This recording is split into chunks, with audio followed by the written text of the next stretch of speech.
Trisac. L'original.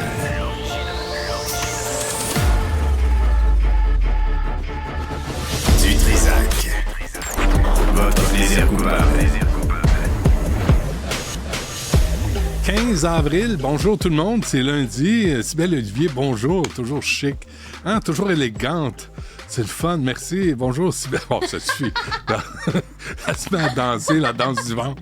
C'est que je dis élégante et là, tout à coup, ça dégénère vite. Stéphanie, bonjour. Salut Benoît. Tout va bien? Oui, tout va très bien. T'as remplacé Sophie, à qui on va parler tantôt, qui a perdu sa mère la semaine dernière. Ça a bien été? Ben, je pense que oui, dans la mesure du possible, pour un petit remplacement soudain. On va encadrer ça, on va s'assurer. C'est correct. Non, ben ça va bien. J'espère que vous avez passé une belle fin de semaine sous le soleil, sous la... Ça n'a pas été gros char. Mais bref, on va... à 1h15, il y a un article dans le Globe and Mail aujourd'hui. Oui, Globe and Mail. Sur le port de Montréal, je vais vous dire une chose, on n'a pas entendu tous les chiffres à propos des vols de voitures dans le port de Montréal. Et, tu sais, on a parlé à une représentante du port de Montréal. Ils sont pas responsables, ils peuvent pas ouvrir les conteneurs, ils peuvent... Et là, dans le Globe and Mail, il dit voici comment il faudrait faire, puis voici qui devrait avoir l'autorisation d'ouvrir un conteneur sans mandat pour fouiller, puis on peut pas tous les ouvrir, on veut pas tous les ouvrir, mais au lieu que ça soit 2%, peut-être 50%, mettons, on en pognerait un peu plus. En tout cas, on va faire ça vers 1h15. Et la FIC qui refuse l'entente qui était négociée. Alors, on recommence. Là. Ça a l'air que ça va recommencer. On va essayer d'avoir quelques détails, là, pourquoi les infirmières, inhalothérapeutes, etc., ne sont pas satisfaites de l'entente proposée. Moi, j'ai 2 lettres là-dessus. SQ. La Sûreté du Québec a refusé le 21% sur 5 ans, puis ils sont retombés en bas de la pile. Ça, je dis rien, moi, je connais pas ça. Bon, on va parler d'un sujet. Tu sais, pour commencer la semaine, un bon sujet controversé, c'est toujours vendant. C'est vendeur, c'est de même que ça marche dans la radio et à la télé, puis en tout cas, je ne sais plus ce qu'on fait, les réseaux sociaux ou le cirque médiatique, appelez ça comme vous voulez. Ghislaine Gendron est avec nous, elle est co-coordonnatrice pour le Québec du WDI, Déclaration internationale des droits des femmes. Madame Gendron, bonjour. Bonjour, M. Dutrisac. Merci d'être avec nous. Alors, dans le Devoir du 10 avril dernier, on pouvait lire qu'en Angleterre, on avait lancé un appel à la prudence sur la transidentité chez les mineurs. Bon, là, ça recommence. Là, je sais, je vais avoir du trouble avec vous, avec tout le monde, là, parce que c'est vraiment polarisant comme sujet, Mme Gendron. Oui, c'est très polarisant. Malheureusement, c'est politisé. Effectivement, vous avez raison. Et c'est un rapport, le rapport CAS, 388 pages. Expliquez-nous d'abord l'historique de ce rapport-là. Pourquoi on a créé un comité au Royaume-Uni sur le sujet? Oui, bien alors c'est parce que les traitements qui sont donnés aux enfants, aux mineurs qui sont dysphoriques de genre ont beaucoup changé au cours des années. Et puis, le ministère de la Santé britannique a demandé de faire la lumière là-dessus parce que vous avez raison, c'est polarisé et c'est politisé aussi. Alors, pour essayer de faire la lumière, si vous voulez, sur ces traitements-là, ben ils se sont dit on va faire une commission indépendante. Donc ils ont pris Madame Hilary Cass, qui était la présidente des pédiatres, l'association des pédiatres, et lui ont demandé de conduire cette commission-là qui a pris 3 ans et demi environ pour ensuite donner des recommandations au ministère de la Santé. Et donner aussi, commissionner, si vous voulez, l'Université de York pour faire ce qu'on appelle une étude, une revue systématique de preuves. Ça veut dire c'est le niveau le plus élevé en médecine pour décider, pour évaluer la qualité, l'efficacité d'un traitement et aussi la sécurité d'un traitement. En médecine, c'est comme ça que ça se fait. Donc, c'est ce que l'Université de York a fait récemment et a publié ses recommandations qui viennent de sortir. Ça faisait la première page de tous les journaux, la première page des journaux en Angleterre. Et puis ici, on en a très peu entendu parler. Bon, on va en parler, vous et moi, Mme Gendron. Oui. Ce rapport-là fait suite à un procès de Keira Bell. Est-ce qu'on peut aussi résumer ce procès-là? Oui, le procès Carabel, c'est une jeune fille qui avait poursuivi la clinique de genre où elle avait été traitée. C'était une jeune fille qui était lesbienne et puis qui avait des problèmes de santé mentale. Et puis qui a suivi cette clinique-là, qui a suivi le protocole qu'on appelle le protocole hollandais qui était donné par la clinique. Et donc, on lui a donné des bloqueurs de puberté, de la testostérone, et puis ensuite, elle a eu une double mastectomie. Elle a poursuivi en disant qu'elle pouvait pas consentir, étant donné d'abord son âge, qu'un enfant pouvait pas, une mineure en fait, pouvait pas consentir à ces traitements-là, et puis en plus qu'elle avait des diagnostics de santé mentale. Donc, suite à ce procès, oui. Excusez-moi, parce que, tu sais, on lance plein de mots, là. Je pense qu'il faut les expliquer au fur et à mesure. Le protocole hollandais, Mme Gendron, je pense qu'il faut l'expliquer aussi, puis il faut expliquer aussi notre rapport au Québec face à ce rapport anglais. D'accord. Alors, le protocole hollandais, c'est un protocole qui a été développé au début des années 2000 par un groupe de chercheurs hollandais qui cherchait à soulager, si vous voulez, les jeunes qui souffraient d'une détresse de la dysphorie de genre, et puis qui se sont dit, on va leur donner, on va leur fournir des bloqueurs, leur administrer des inhibiteurs de puberté pour leur donner un moment, une pause pour réfléchir sur leur avenir, c'est-à-dire est-ce qu'ils vont prendre des hormones de l'autre sexe, est-ce qu'ils vont avoir une chirurgie, parce que quand la puberté arrive, c'est certain que pour les enfants, d'ailleurs, je pense que pour tous les enfants, pour les jeunes filles, c'est un gros changement, puis on n'est pas nécessairement prête à faire face à ça, et d'autant plus pour des enfants qui avaient déjà des problèmes de dysphorie.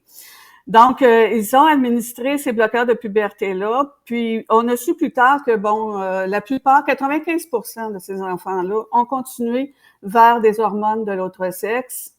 Donc, là, il y avait entrepris un chemin plus irréversible, là, que seulement prendre... Il n'y avait pas simplement mis une pause sur la puberté, là. Okay.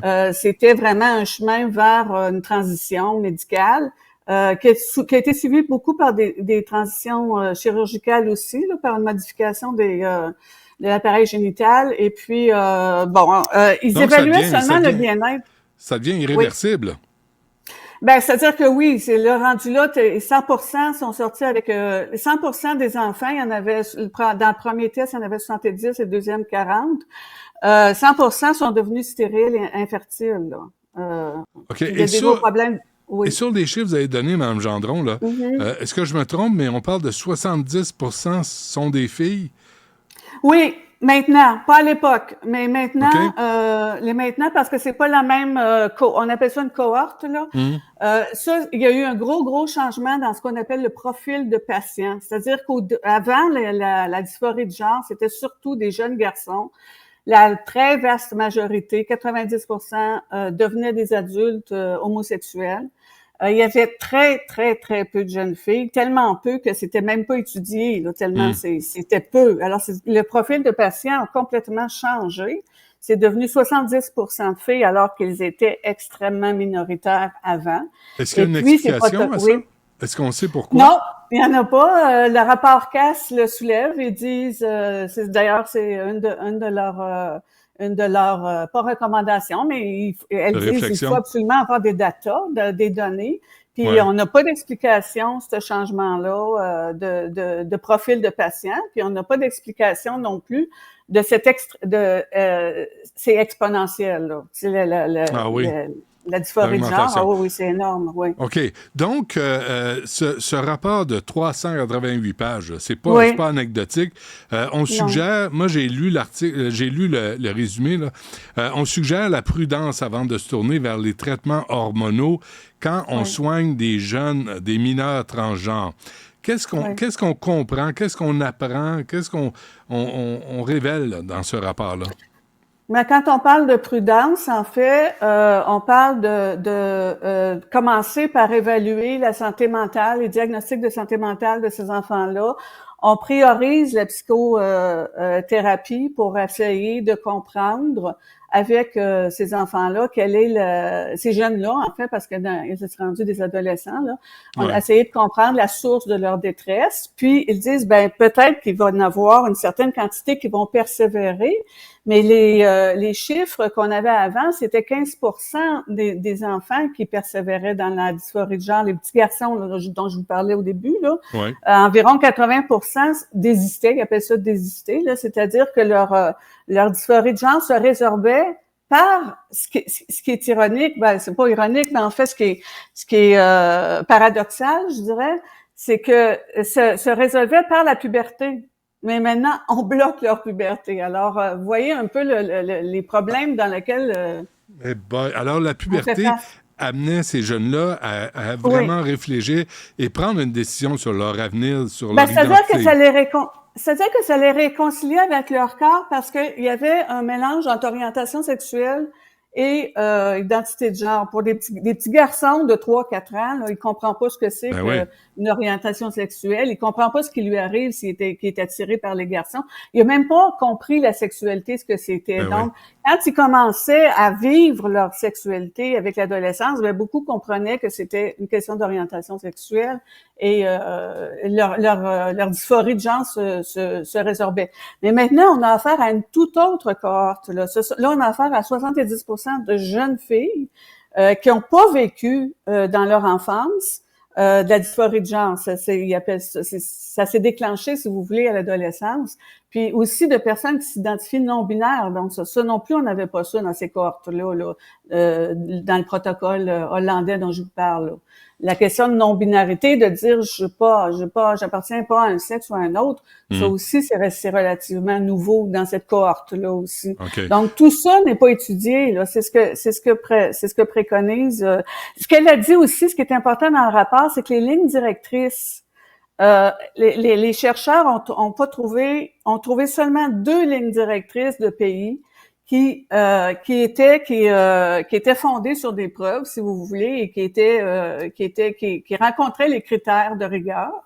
Puis ces 2 lignes directrices-là, c'était la Suède et la Finlande. Alors, la fameuse World Professional Association for Transgender Health, là, le WPATH, qui se définit elle-même comme la référence mondiale pour les lignes directrices, n'a même pas été retenue par les chercheurs de York puis c'est celle-là qui est appliquée ici au Québec en passant, là. C'est la ligne directrice du WPATH qui a été considérée dans le rapport, là, manque de rigueur. Puis ce qu'ils veulent dire par manque de rigueur, Puis ce qu'ils veulent dire par au Québec, on se fie à cette référence-là qui vient d'être déclarée non crédible.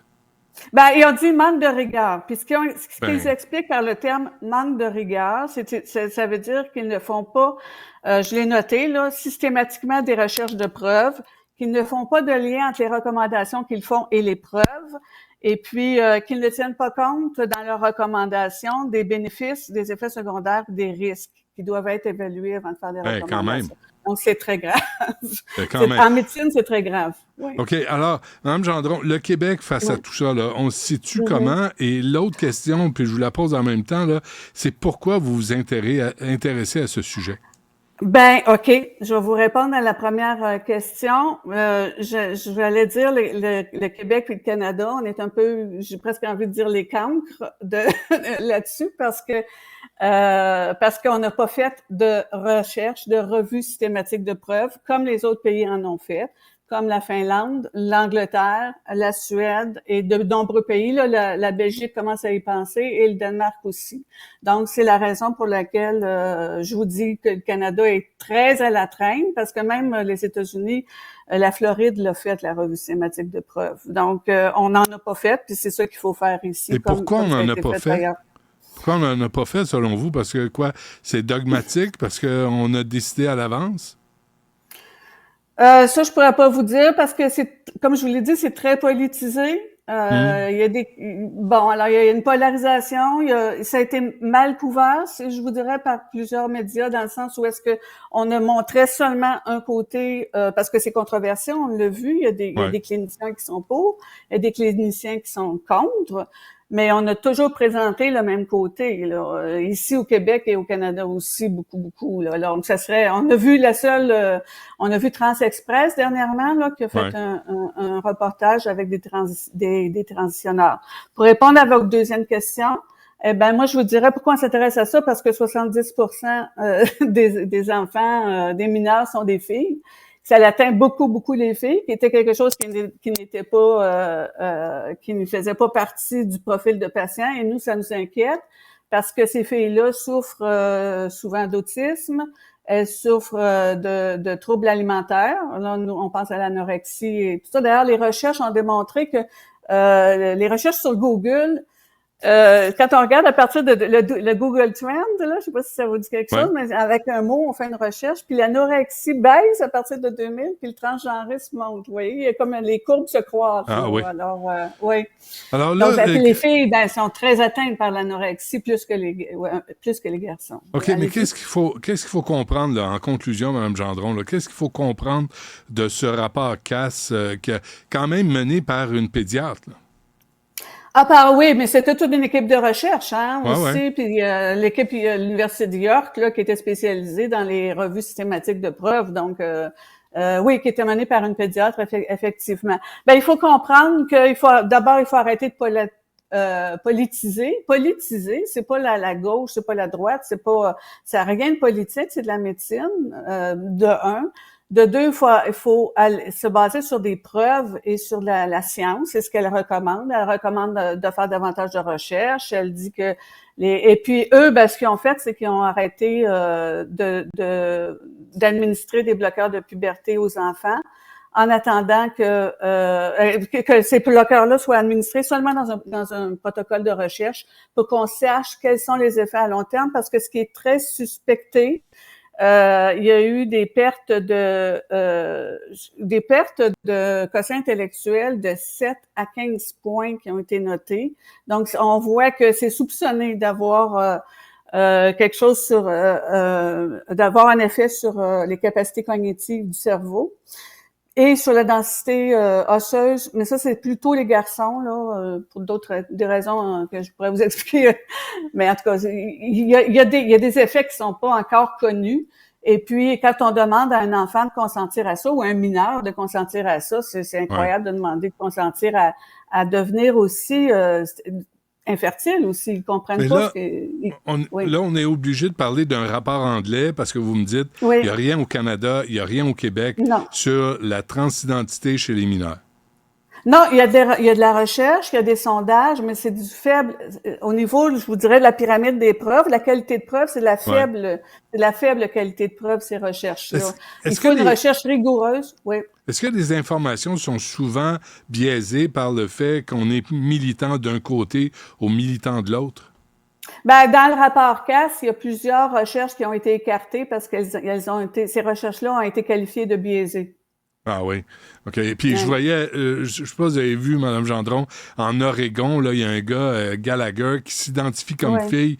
Il a participé à une course de 200 mètres, puis il a clenché ses compétitrices de l'ordre de 5 secondes à l'arrivée. De 5 secondes. Ouais. Puis là, à la fin de la course, il n'y a personne qui le félicitait, qui la félicitait. Je ne sais même plus comment le dire. Mais tu sais, qui félicitait le jeune, parce que de toute évidence, ça correspond pas à la réalité.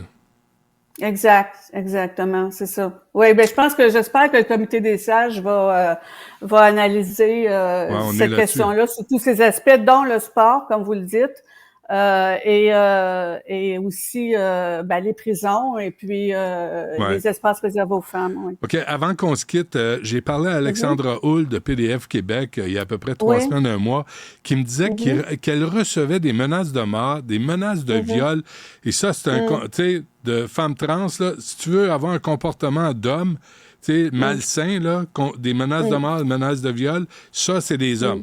Hein? Nous autres, on fonctionne de même souvent, là, les plus malades d'entre nous. Heureusement, pas tous. Non, ben heureusement. Mais Oui. je trouvais ça bizarre que, tu sais, des hommes, à la naissance, qui s'identifient comme des femmes, se comportent comme des hommes quand ils sont remis en question. Est-ce que vous en avez? Ben non, nous on n'en a pas. Non, nous on n'en a pas, mais je pense que PDF, on leur reproche beaucoup parce qu'ils ont des subventions, donc on essaie de leur faire enlever la subvention, on essaie de leur faire peur. Tu sais, nous on n'a pas, on est une poignée de bénévoles qui travaillent avec un réseau international, mais puis on est moins connus aussi, je pense. Non, on n'en a pas reçu, mais par rapport à ce que vous dites. Il y a une recherche suédoise qui a démontré que les hommes gardent leur profil criminel. Il y a un profil criminel qui est associé au sexe, le profil masculin et féminin.